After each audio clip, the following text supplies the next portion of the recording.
Real estate market डूबने वाली है, बहुत हालात खराब हो गए हैं, काम नहीं हो रहा, डील्स नहीं हो रही, मार्केट में कोई ट्रांजैक्शंस नहीं है। क्या ये रिसेशन पहले रिसेशन को क्रॉस कर जाएगा?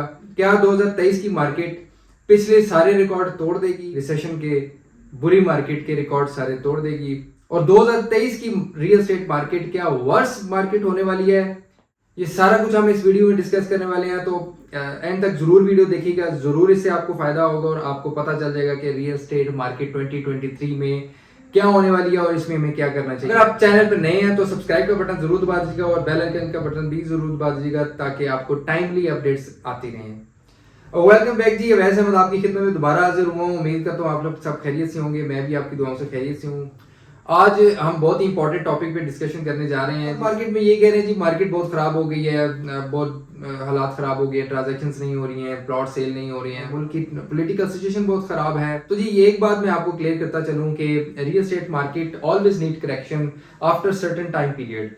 हर 5 से 10 साल के बीच में इसको करेक्शन की जरूरत होती है, क्योंकि और हर 5 से 10 साल के बीच में एक टाइम पे इसमें प्राइसेस बड़ी ज्यादा तेजी से ऊपर जाती हैं। अगर पिछले कुछ सालों को स्टडी किया जाए, 20-25 सालों को देखा जाए, तो रियल एस्टेट की मार्केट में हर 5 से 10 साल के बीच में जो है वो प्राइसेस बहुत तेजी से ऊपर भी गई, बहुत तेज मार्केट रही और उसके बाद राइट आफ्टर फास्ट मार्केट जो है मार्केट को करेक्शन की जरूरत होती है। उसमें प्राइसेस जो है वो अपनी रियल वैल्यू तक आनी होती है। बाज़ जगह प्राइसेस रुक जाती हैं और बाज़ जगह ऑब्वियसली फायर्स या नॉन डेवलप्ड एरिया में प्राइसेस बहुत ज्यादा नीचे भी आ जाती हैं। तो जरूरी भी है मार्केट में करेक्शन आनी होती है, क्योंकि अभी रिसेंटली हमने बहुत अच्छी फास्ट रियल एस्टेट मार्केट देखी है और उसके बाद ऑब्वियसली जब रेट्स इतने ज़्यादा तेज़ी से ऊपर गए तो we were enjoying that time also.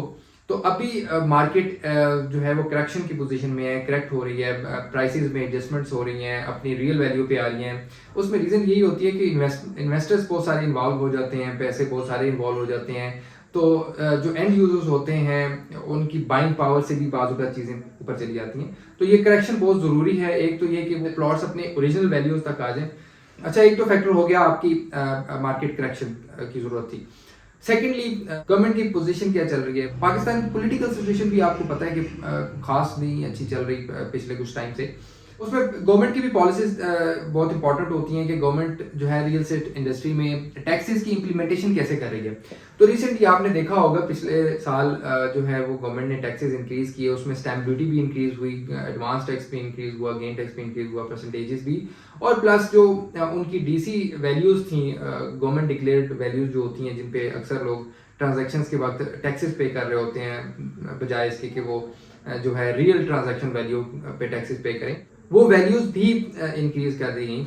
तो डबल इंक्रीमेंट आ गया। एक तो वो वैल्यूज भी इंक्रीज हुई प्लस परसेंटेजेस भी इंक्रीज हुई, तो जो ट्रांजैक्शन की कॉस्ट थी सिर्फ बढ़ गई। उस वजह से एंड यूजर ने तो ऑब्वियसली परचेजिंग करनी ही करनी होती है, वो किसी तरीके से उसको खत्म कर लेता है, लेकिन इन्वेस्टर उसमें से निकल जाता है और इन्वेस्टर्स के निकलने के बाद ऑब्वियसली डिमांड थोड़ी कम हो जाती है, जिसकी वजह से प्राइसेस जो है वो कम होना शुरू हो जाती हैं। इनफैक्ट वो करेक्शन की तरफ आ रही होती हैं और अपनी रियल वैल्यू को सस्टेन करने की तरफ आ रही होती हैं।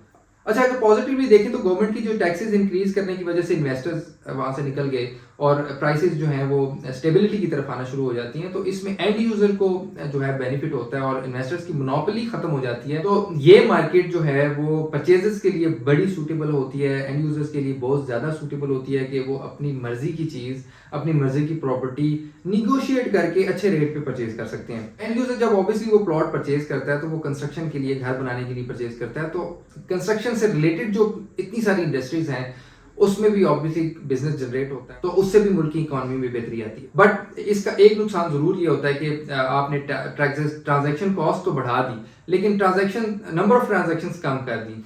इसके बाद टैक्सेस के बाद टैक्सेस तो गवर्नमेंट ने इंक्रीज कर दिए।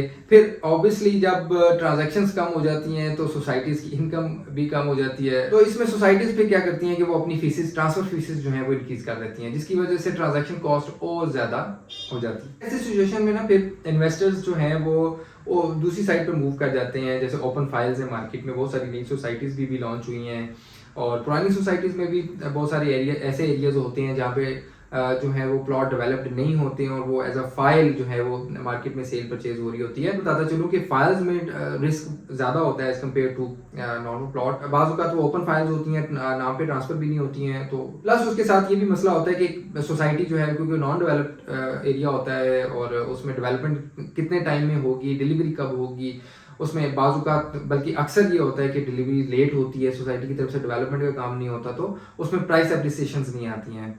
तो ये रिकमेंडेशन यही होती है कि आप के पास अगर अच्छा बजट है तो आप रेडी प्लॉट की तरफ ही जाएं, और अगर आप नॉन डेवलप्ड एरिया के लिए जा रहे हैं तो always plan for long term. DHA की मार्केट की बात करें तो डीएचए के भी rates, even I was observing DHA phase 2 rates काफ़ी कम हुए हैं। अगर मैं वैल्यू की बात करूं तो अराउंड 35-40 लाख का भी डिफरेंस आया मार्केट में। तो ये परचेजेस के लिए बड़ी अच्छी बात है, परेशान होने की जरूरत नहीं है। रियल एस्टेट मार्केट की एक नॉर्मल रूटीन है जो चल रही है और ऐसा होना ज़रूरी होता है, अदरवाइज मार्केट बिल्कुल क्रैश हो जाएगी। जिन्होंने परचेजिंग पहले की थी उसके बाद तेज़ मार्केट आई, तो उस मैं बताता चलूँ कि डीएचए में या बैरिया में बाकी सोसाइटीज़ में भी ऐसी है कि 1.5-2 साल पहले प्राइसेस बहुत कम थी। मोर देन 100% एप्रिसिएशन जो है वो हमें देखी पिछले कुछ टाइम में। तो अगर प्राइसेस थोड़ी सी नीचे आ रही हैं 5-10 लाख, 15 लाख, 20 लाख, कुछ प्लॉट्स में ज़्यादा भी होती हैं, लेकिन उनकी ऑब्वियसली बर्थ भी ज़्यादा होती है। अगर परसेंटेज की बात कर लें यहाँ पे तो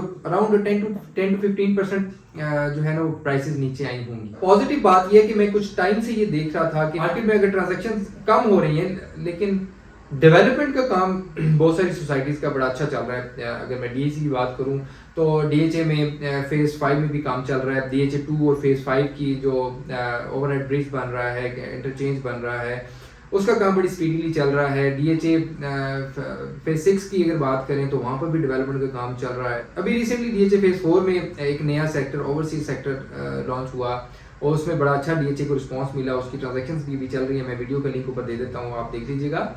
वहाँ पर भी डीएचए की डेवलपमेंट बड़ी अच्छी स्टार्ट हो चुकी हुई है। बाकी सोसाइटीज भी काफ़ी सारी इस टाइम पे लॉन्च हुई और उनका भी बड़ा अच्छा डेवलपमेंट का काम चल रहा है। तो डेवलपमेंट का काम बड़ा अच्छा चल रहा है। इवन डेवलपमेंट के साथ साथ इम्प्रूवमेंट्स के साथ साथ मार्केट उस तरीके से ऊपर नहीं गई। तो ये टाइम जो है वो इन्वेस्टमेंट प्लान करने के लिए है, और इन्वेस्टमेंट भी लॉन्ग टर्म प्लान करनी है। आपने इन्वेस्टमेंट जरूर करनी है। परचेजर्स के लिए टाइम है, बेस्ट टाइम है, गोल्डन टाइम है परचेजर्स के लिए। सेलर्स के लिए थोड़ा सा अगर वो होल्ड कर सकते हैं तो ज़रूर होल्ड करें, और अगर उनकी बाइंग अच्छे टाइम की थी, कम रेट्स की थी, तो उनको सेल करने में कोई मसला नहीं होना चाहिए। हम 1 साल का प्लान करके परचेजिंग करें, और प्रायोरिटी आपने जो है वो रेडी प्लॉट्स, मतलब पोजेशन वाले प्लॉट्स को देनी है। और अगर आपका बजट कम है और आप फाइल्स की तरफ जाना चाहते हैं, आपने बहुत सारी चीज़ों का ख्याल रखना है। जरूर किसी अच्छे एडवाइजर से, आपने रियल एस्टेट के एक्सपीरियंस एडवाइजर से ज़रूर मशवरा लेके और अच्छी जगह सेलेक्ट करके अच्छी प्राइस पर परचेजिंग करनी है, तो जरूर आपको फायदा देगी। उम्मीद करता हूँ जी इस वीडियो से आपको फायदा हुआ होगा और आपकी परेशानियों में थोड़ी सी कमी आई होगी, क्योंकि ये रियल एस्टेट मार्केट का ट्रेंड है। So no need to worry, just hold your property if you can. Purchasing आपकी अच्छी थी तो थोड़े बहुत कम रेट पर सेल करना कोई बहुत बड़ा मसला नहीं है। वीडियो अच्छी लगी हो तो वीडियो को लाइक जरूर कर दीजिएगा, चैनल को सब्सक्राइब कर दीजिएगा और बेल आइकन को प्रेस कर दीजिएगा। अपना बहुत सारा ख्याल रखिएगा, मुझे दुआओं में याद रखिएगा। नेक्स्ट वीडियो के साथ इंशाल्लाह फिर हाजिर होऊंगा, तब तक के लिए अल्लाह हाफिज़।